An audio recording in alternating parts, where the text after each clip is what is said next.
YUD telah menyerahkan uang sebesar 1 miliar, bahwa uang tersebut merupakan fee sebesar 5%, yang artinya kalau 5% untuk saudara gubernur.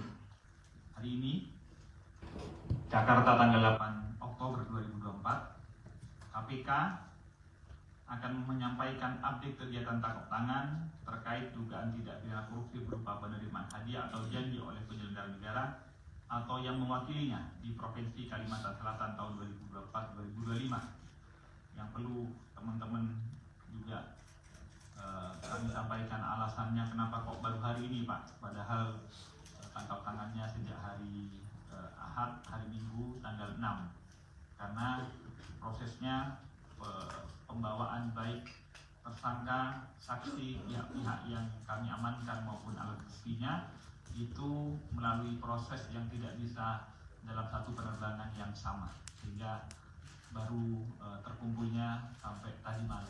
Oleh karena itu kemudian kami baru kompres pada hari ini. Tetapi pimpinan KPK bersama jajaran penindakan telah melakukan ekspos pada hari Ahad sekitar jam 10 malam. Maka jadi dibawa ke sini sudah dalam proses selesai diekspos di pimpinan KPK. Kami lanjutkan. Jadi kegiatan ini bermula dari informasi yang diperoleh oleh tim penyelidik KPK bahwa pada tahun anggaran 2024 terdapat proses pengadaan barang dan jasa untuk beberapa paket pekerjaan di Dinas Pekerjaan Umum dan Penataan Ruang atau PUPR yang berasal dari dana APBD Provinsi Kalimantan Selatan tahun anggaran 2024. Bahwa terdapat beberapa paket pekerjaan tersebut, Dinas PUPR dalam hal ini kepala dinasnya yaitu saudara SOL melalui Kabid Cipta Karya saudara YUL melakukan plotting penyediaan sejumlah paket pekerjaan sebelum proses pengadaan dilakukan melalui e-katalog. Dari hasil penyelidikan diketahui salah satu penyedia yang diplotting sebagai pelaksana ataupun pemenangnya untuk melaksanakan proyek tersebut adalah saudara YUD bersama AND, yaitu untuk beberapa pekerjaan. Pertama, A. Pembangunan lapangan sepak bola di kawasan olahraga terintegrasi Provinsi Kalimantan Selatan dengan penyedia PBJ-nya yaitu terpilih PT WKM dengan nilai pekerjaan sebesar 23.248.949.136 rupiah. Kedua, pembangunan kantor atau gedung Samsat terbaru dengan penyedia terpilih yaitu PT HIU dengan nilai pekerjaan sebesar 22.268.20.250 rupiah. C. Pembangunan kolam renang di kawasan olahraga terintegrasi Provinsi Kalimantan Selatan dengan penyedia terpilih yaitu CVBBB dengan nilai pekerjaan sebesar 9.178.205.930 rupiah. Diduga pengadaan 3 pembangunan tersebut dilakukan atau diduga ada rekayasa yang digunakan ataupun direkayasa untuk memenangkan saudara YUD bersama AND agar terpilih menjadi penyedia paket pekerjaan tersebut.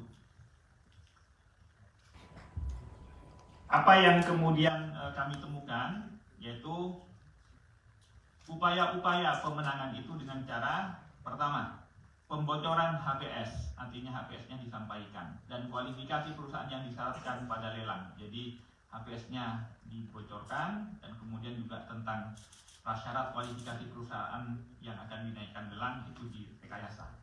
Kedua, rekayasa proses pemilihan e-katalog agar hanya perusahaan YUD bersama AND yang dapat melakukan penawaran. Ketiga, konsultan perencana terafiliasi dengan saudara YUD. Keempat, pelaksanaan pekerjaan sudah dikerjakan lebih dahulu sebelum kontrak ditandatangani. Bahwa atas terpilihnya saudara YUD bersama AND sebagai penyedia pekerjaan di Dinas PUPR Provinsi Kalimantan itu didasari atas sebuah komitmen fee sebesar 2,5 untuk PPK dan 5% untuk gubernur.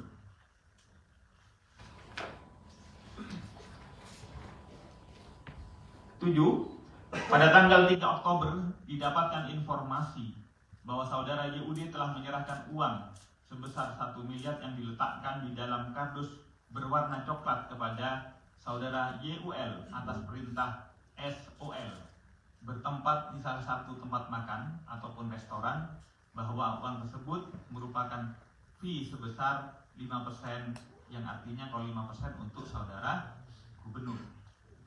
Kemudian atas perintah SOL, saudara YUL bersama MHD, yaitu supir YUL, mengantarkan uang tersebut ke kantor Dinas PUPR Provinsi Kalimantan Selatan dan menyerahkan uang tersebut kepada BYG, saudara supir dari SOL. Setelah itu atas perintah AMD, uang tersebut oleh BYG disampaikan kepada AMD yang merupakan salah satu pihak penampung uang ataupun fee yang diperuntukkan kepada saudara gubernur.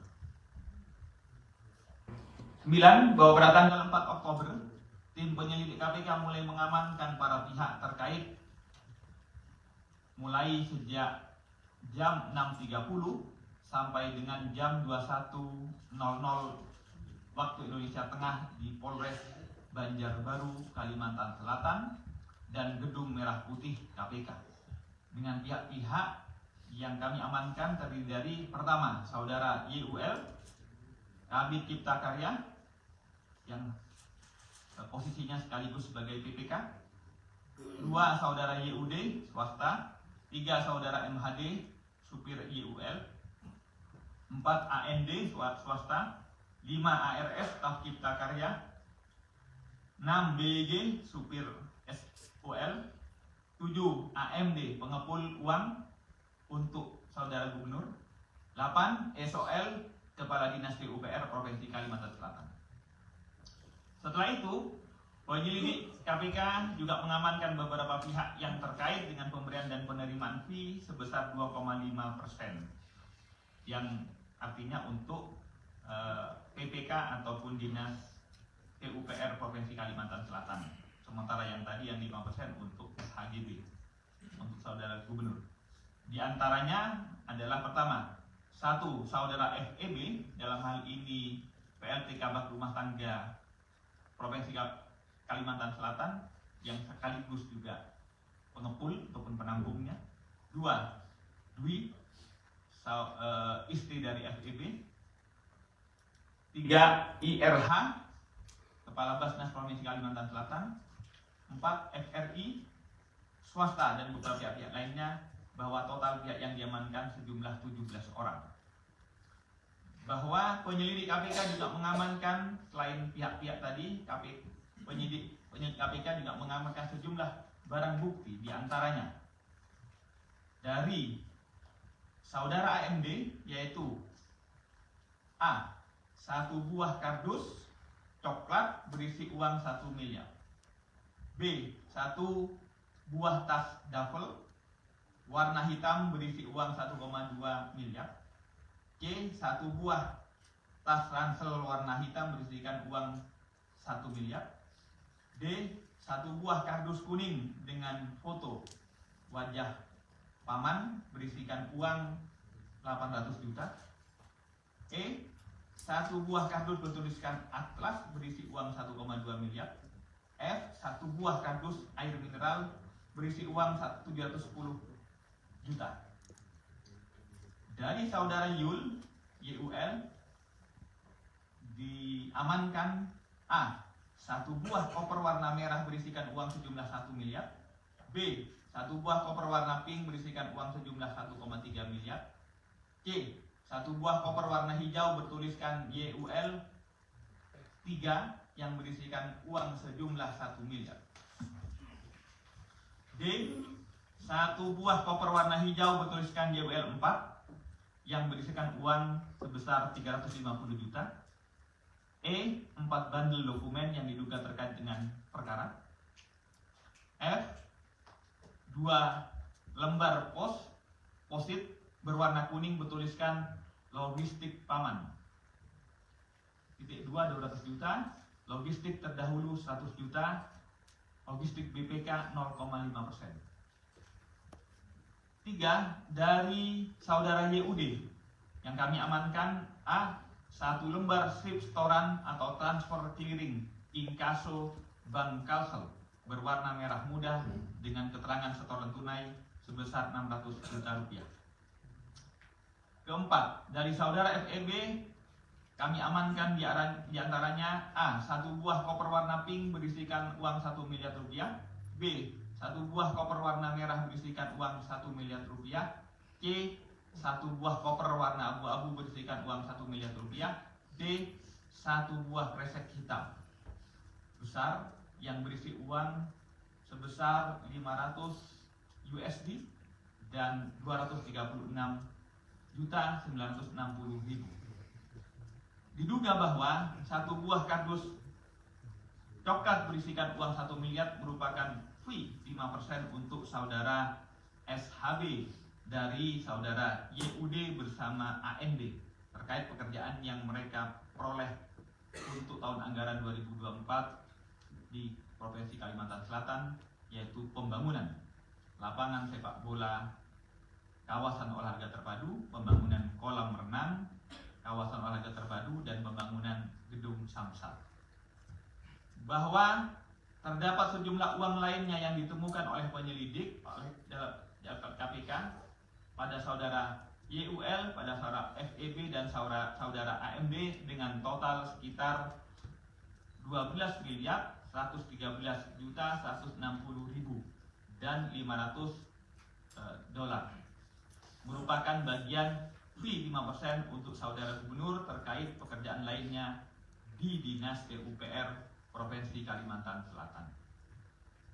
Bahwa pada tanggal 4 Oktober 2024 sekitar pukul 21 telah dilakukan ekspos di KPK maupun juga dilakukan secara Zoom karena ada beberapa pihak, misalnya Pak Nawawi ada di daerah, karena itu kemudian dilakukan secara Zoom, dan karenanya kemudian disepakati atas video tersebut telah ditemukan bukti permulaan yang cukup terkait dugaan tindak pidana korupsi berupa penerimaan hadiah atau janji oleh penyelenggara negara atau yang mewakilinya di Provinsi Kalimantan Selatan tahun 2024-2025, dan sepakat bahwa perkara ini untuk dinaikkan ke tahap penyidikan terhadap: pertama, saudara SHB, 2 saudara SOL, 3 saudara YUL, 4 saudara AMD, 5 saudara FEB.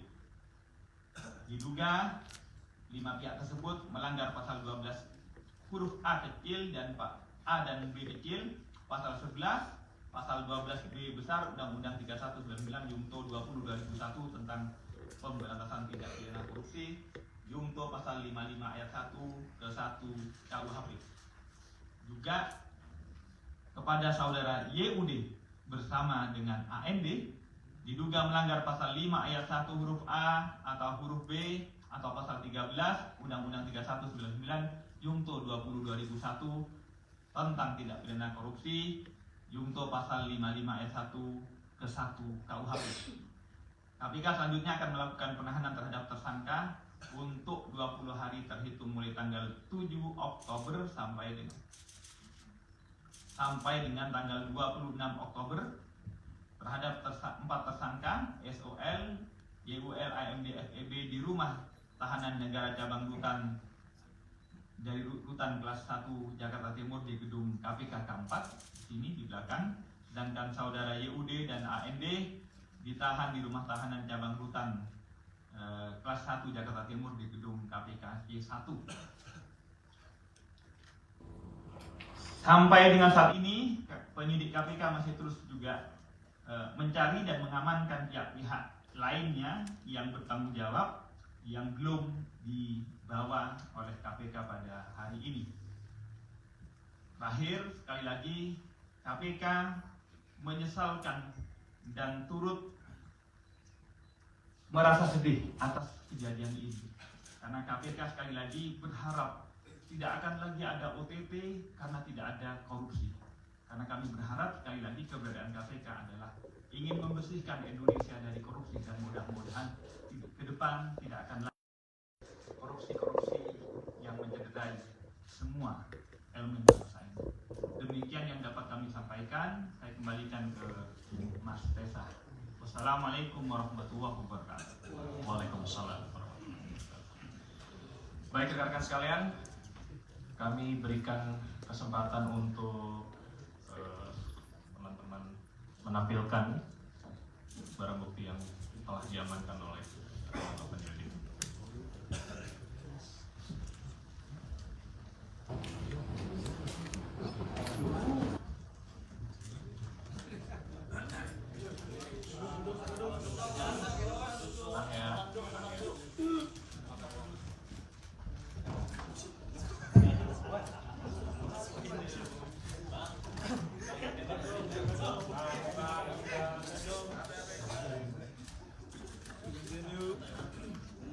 Ya Allah, gimana caranya ya Allah?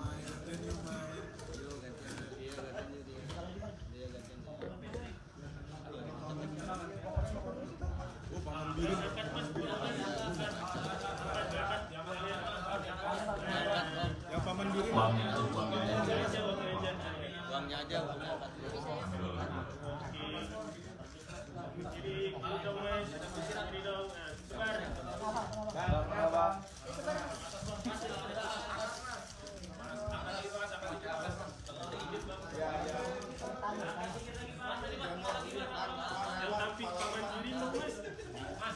Paman Birin, Bang. Paman Birin. Nah,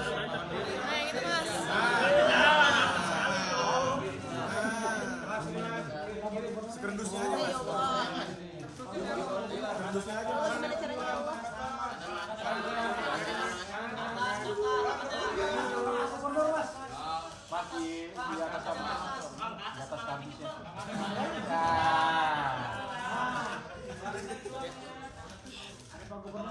Pak Gubernur tinggi tuh.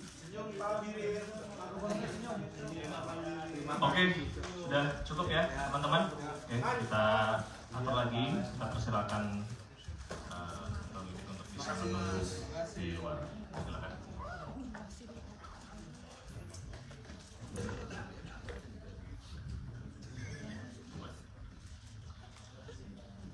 Baik rekan-rekan sekalian, sekarang dibuka sesi tanya jawab seputar perkara yang telah dilakukan kegiatan tangkap tangan.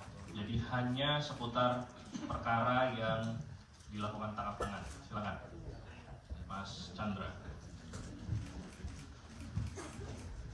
Ya.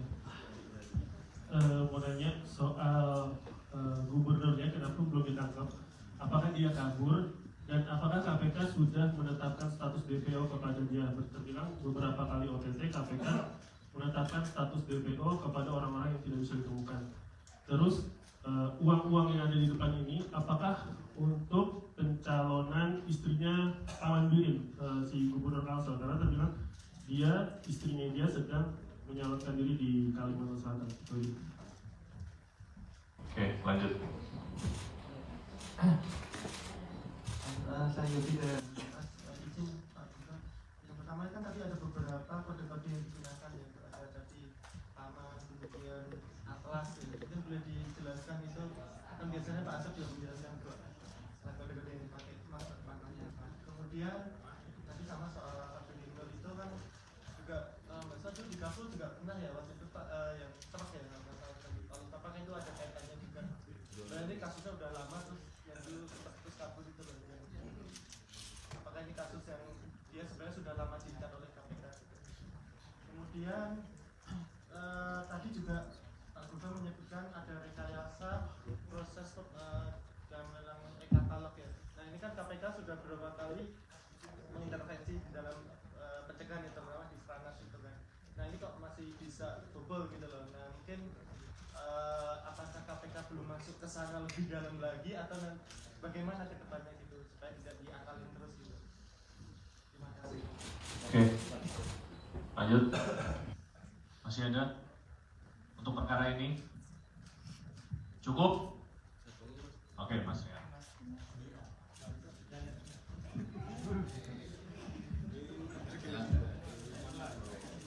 Selamat sore Pak Gubernur, Pak Asep, Mas Desa, saya Rian CNN Pak.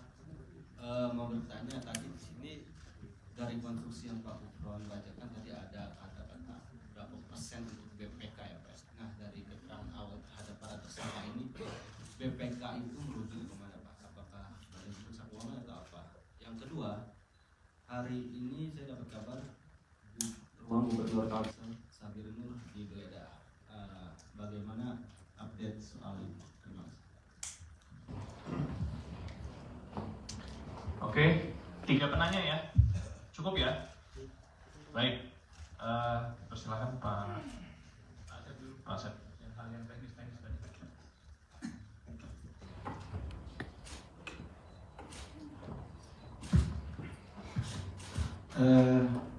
Bismillahirrahmanirrahim. Assalamualaikum warahmatullahi wabarakatuh. Selamat sore dan salam sejahtera bagi kita sekalian. Yang terhormat pimpinan Pak Nurul Gufron, Mas Desa dan rekan-rekan sekalian yang berbahagia. Saya yang teknis-teknis. Baik dari yang paling teknis, ada kode-kode gitu. Tadi yang Mas Yogi tanyakan kode-kode ya. Seperti biasanya merujuk kepada di sini paman, gitu. Paman itu juga sedang kita dalami karena di sini ada paman itu apakah merujuk kepada Pak Gubernur atau kepada siapa sebetulnya. Ini sedang kita dalami. Tapi yang jelas kodenya adalah paman. Kemudian atlas juga, kalau atlas itu sejauh ini kami juga belum, ini sedang mencari seperti apa, apakah itu merujuk kepada seseorang juga atau merujuk pada apa, karena tidak dijelaskan atlas siapa atau siapa. Nanti tunggu saja, karena ini tentunya bagian yang akan kita dalami ya. Kemudian katalog nanti, kemudian ini untuk Mas Rian terkait dengan penggeledahan itu adalah merupakan SOP ya. Jadi setelah naik sidik, kemudian ada OTT, dilakukan tentunya penggeledahan dan lain-lainnya, termasuk ruangan gubernur, kemudian juga beberapa tempatnya. Tapi untuk hasilnya belum bisa kami sampaikan kepada Mas Rian pada sore hari ini. Nanti kita akan update ya. Kemudian terkait dengan masalah belum ditangkap Mas Chandra ya. Chandra, jadi kita sampaikan bahwa proses operasi tangkap tangannya itu kita kan mengikuti jalannya uang dari awal ya, Mas Chandra. Jadi ada informasi terkait masalah akan ada penyerahan uang gitu kan ya. Kemudian teman-teman penyelidikan mengikuti dengan uang. Nah, ini bergerak dari si pemberi, yaitu saudara Yud dan saudara AND. Nah, bergerak, kemudian dari sana uang bergerak kepada saudara Yul, kemudian bergerak ke saudara BUY, dan bergerak terakhir kepada saudara AHM ya. Jadi uang yang itu bergerak, saya ulangi ya, dari pemberi, dari Yud Andi, kemudian ke Yul, kemudian ke saudara BUY, ini sopir ya, kemudian ke saudara AHMD ke sana. Nah, terakhir yang 1 miliar itu kita atau teman-teman penyelidikan dan penyidikan yang melakukan OTT itu kita peroleh di sana ya. Sebagaimana konsep tertangkap tangan salah satunya adalah ketika ditemukannya barang bukti berada pada orang tersebut. Jadi setelah kita identifikasi dari siapa orang tersebut, itu yang kita sentuh terlebih dahulu. Kita ambil terhadap dahulu. Jadi termasuk tadi yang 17 orang di awal, ya, yang diamankan di awal itu dulu. Karena kita prosesnya mengikuti jalannya uang tersebut. Nah, uang ini belum terdeliver lebih dari itu, gitu. Jadi berhenti pada saudara AHMD ini. Nah itu. Nah kemudian dalam perkembangannya, dalam ekspos dan lain-lain, nah dalam pemeriksaan terhadap orang-orang yang diamankan, nah ditemukanlah adanya kaitan-kaitan terhadap beberapa pihak, sehingga tadi yang ditetapkan sebagai tersangka itu tidak hanya 6 orang yang ada di sini. Jadi bisa dipahami, Mas Angga? Oke. Kemudian sudah, maksudnya itu cuman ini yang dibawa itu karena memang aliran uangnya, perjalanan uangnya baru nyampe di sana gitu. Misalkan ini omnya, uangnya misalkan untuk bapaknya, tapi saya baru ngasihnya sampai ke om. Nah kita petugas itu baru tahunya sampai om. Jadi kita berdua diamankan, baru ditanya, baru itu kenapa belum sampai ke, tadi kan ditanya sama Mas Chandra, kenapa belum diambil, kenapa belum, karena baru konsep pertangkap tangan itu baru sampai ke, tapi di dalam ekspos pimpinan yang tadi disampaikan oleh Pak Gubron itu malam itu ya sekitar jam 10-an itu sudah ditemukan keterangan-keterangan yang menyambungkan dia ada ke pihak lain, sehingga pihak lain yang dijadikan juga tersangka. Oke, bisa dipahami? Yang lain-lainnya mungkin bisa dijelaskan.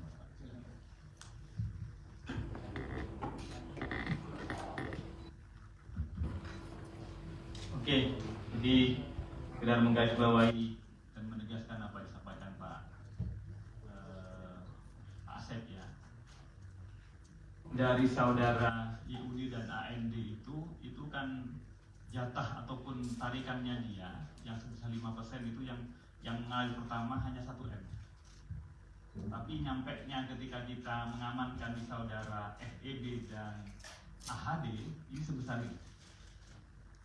Ini kan berarti sumbernya dari macam-macam, tetapi juga semuanya peruntukannya untuk saudara SHB. Itu dasarnya Mas Chandra. Bahwa proses DPO ya nanti kita akan lakukan prosedur pemanggilan, tidak hadir kita panggil kembali, maka tidak hadir lagi akan kita DPO kan. Hanya soal prosedur. Yang perlu